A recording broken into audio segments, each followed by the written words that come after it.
But we were just having a chat about the track and how well the track curators do by preparing the surface. And our next guest is Timmy Godfrey. He said he was hearing us speak about him and he thought, well, I want to get all the recognition. I want people to know who I am. So he's come and visited us on the desk here at Sandown.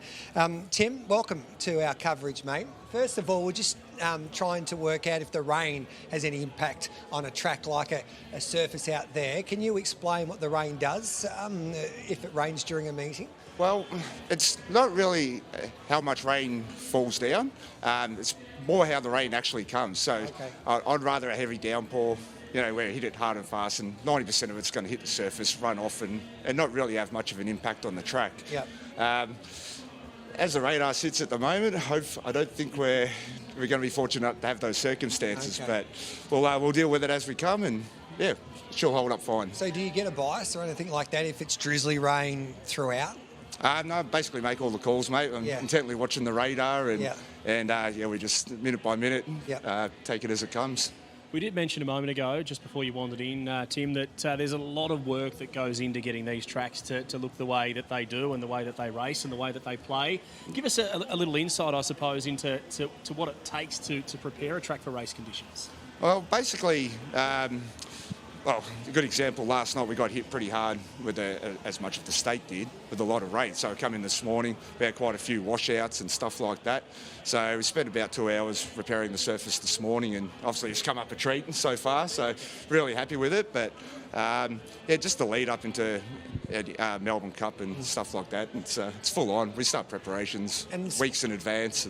And the sport, Tim, has come a long way as well, especially for the welfare of the dogs. So they've changed the way that the track, with the camber especially, to help the dogs get around, and the surface as well. So the dog's safety is paramount, and I guess that's your number one job, to make sure that number one priority, mate. Yeah, dog safety. And it's come a long way, hasn't it, over the last decade especially? Well, I've been a curator now for 13 years, and from where it was 13 years ago to now, it's chalk and cheese, And we're even seeing now penetrometer readings, and they're making sure there's enough moisture in the track. And I guess as a punter, we just go there and, gee, track looks good, Paulie. But these guys over here, you're doing, I guess, a lot of data, a lot of science behind preparing a greyhound track. Heck of a lot of data, yes. So we do readings 2 hours before the first race. We'll do a set of readings at race 1. Halfway through the meeting, and then a full set of readings at the end as well. So our ultimate goal is to try and keep the track as tight as possible from start to finish without too much variation, apart from the weather. So what would your advice be to a greyhound trainer watching this, and they're trying to get their track prepared, say at home, and they do a lot of, you've got a greyhound track at home, or a straight track, If I had more money, Gareth, in the bank, I'd be employing Timmy to come up and prepare it, but I can't afford that. Do you get, like James would say, hey Tim, mates rates, can you come and help me? What advice would you give him? Basically, just if you can get some irrigation into your work and runs. That's where I'm going like wrong. A few sprinklers and a nice little tractor just to keep things smooth. I think you'll be all right. Now, when I have a chat to the track curators and the gallops like Liam O'Keefe and Timmy Baylor and the like, they get to watch track work, so they hear some whispers from time to time. Now you get to see trials. Mitchie Abay comes out to the trials now and then, and he hides up in the stand so no one can see him. And I know over the years some trainers have tried to paint the paws of their dogs so none of the spies can see them, so they can have a punt. And that's why we all love racing, because sometimes an old-fashioned plunge, that's what you're in the game for. What have you heard? Is there any whispers? Oh, mate, I've seen plenty of fast dogs go around over the past few weeks. Yes. Leading. There's plenty of dogs that can run time. It's just a matter if they can put it on the board on the night, and box draw's paramount.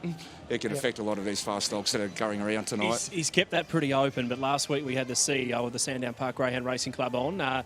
Didn't keep it so quiet. The big energy has been absolutely humming around here. He spilt the beans on that one, didn't he? Poor Cal Grano was looking for a bet, but the boss just give him up. But Timmy, congratulations, mate. The track looks an absolute treat. Well done. We all know how much you guys work. Not only yourself, but you've got a big team behind you. So well done, and enjoy the night as well as you can anyway when the rain's starting to fall. Might go and grab that yellow jacket now, I think. Yeah, all right, good on you, Timmy. Cheers, guys. There's Tim Godfrey, the track curator there at the Sandown racetrack.